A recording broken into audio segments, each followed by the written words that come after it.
Olá pessoal, meu nome é Herbert Lima, sou professor de inglês. Estamos aqui para mais uma aula de língua inglesa. Vamos dar uma olhadinha agora na questão das must e have to, né? Das expressões must e have to. Vocês sabem o que significa isso? Vamos dar uma olhadinha. Must e have to. Né? Diversas palavras no inglês acabam nos confundindo por terem o mesmo significado, mas não serem indicadas para as mesmas situações. Ao falarmos, né, de algo que devemos realizar, podemos usar tanto must ou have to. Né? Para vocês que não estão familiarizados, o must e o have to servem praticamente para a mesma coisa, certo, gente? Must é você deve fazer isso, have to seria você tem que fazer isso. Então, você olhando os dois, você não saberia diferenciar quando usar um e quando usar outro, né? Mas existem algumas, digamos assim, algumas diferenças entre os dois. Que é isso que a gente vai dar uma olhadinha hoje, certo? Mas tendo em mente que must have to vai significar você deve fazer isso ou você tem que fazer isso. Vamos lá? Então, na forma afirmativa, né? Tanto must quanto have to possuem a mesma função na afirmativa. Eles indicam algo que deve acontecer, alguma coisa que tem que ser feita, porque foi imposta, né? É necessária ou é muito importante. Em geral, na linguagem falada do dia a dia, as pessoas usam mais o have to, certo? E o must é um pouco mais enfático e formal, certo? Have to é uma coisa mais dia a dia, mais informal, e o must é uma coisa mais enfática, é uma coisa mais formal, certo? Mas na forma, quando usamos a afirmativa, quando falamos frases de forma afirmativa, a gente pode usar tanto have to quanto o must, ok? Temos aí um exemplo. She must study harder she must study harder for the test. Ou seja, ela tem que estudar mais para as provas. Ela tem ou ela deve. Podemos traduzir de ambas as formas. We have to work late today. Nós temos que trabalhar até tarde hoje, certo? Vamos para a forma negativa. Na forma negativa a gente já tem algumas diferenças. Vamos dar uma olhadinha. Já na negativa, eles se distanciam.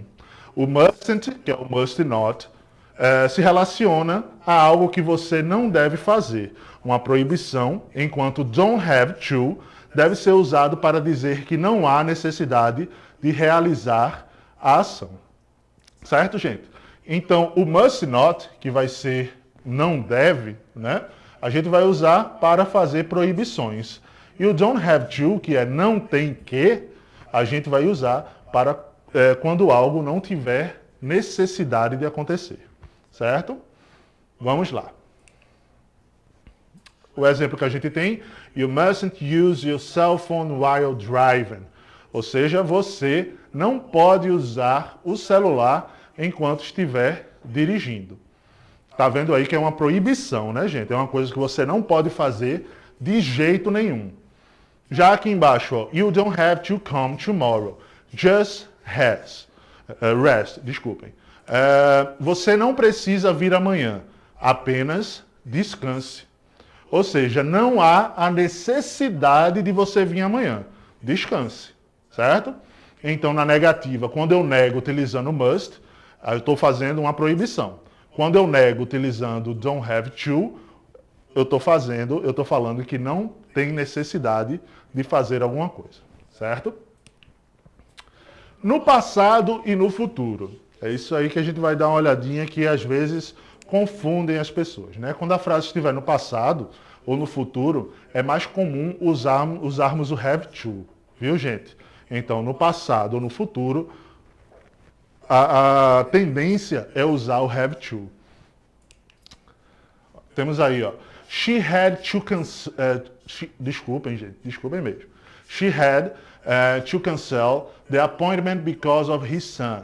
Ou seja, ela teve que cancelar a consulta por causa do seu filho. Você vê que temos had to, que é o passado do verbo have, certo? E aqui embaixo temos o will have to. Esse will que vai colocar o have no futuro, né? Vai ficar, Bill terá que estudar muito para passar no exame. Ou seja, Bill will have to study hard to pass the exam. certo? Então, no passado e no futuro, é comum usarmos o have to. Mas assim, professor, não posso usar de jeito nenhum o must, o dever, com sentido, com outro sentido, ou com o mesmo sentido? Podemos, gente, usar o must.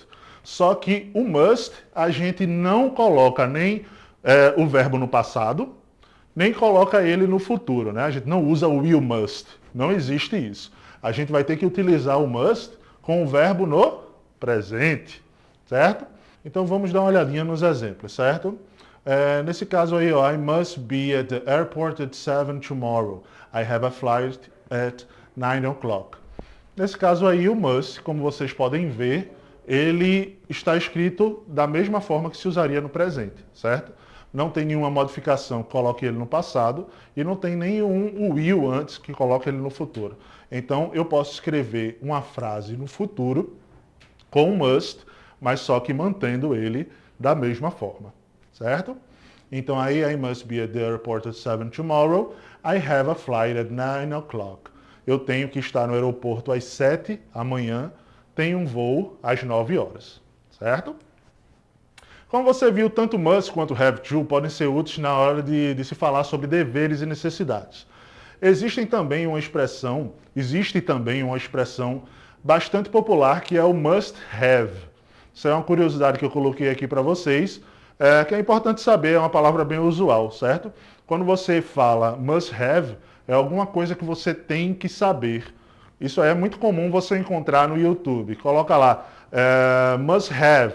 Aí vai aparecer coisas que você tem a obrigatoriedade de saber sobre vários assuntos, certo? Então aí, must have, tem que ter, e é isso. O desafio de hoje é esse, minha gente. Qual é a melhor tradução para as frases abaixo? Temos aí, você não tem que carregar esse peso e você não deve usar uniforme. Então o desafio de hoje é esse, anotem e tentem fazer. A informação está toda na aula de hoje, tá ok? Então por hoje é só, minha gente. Espero que vocês tenham gostado.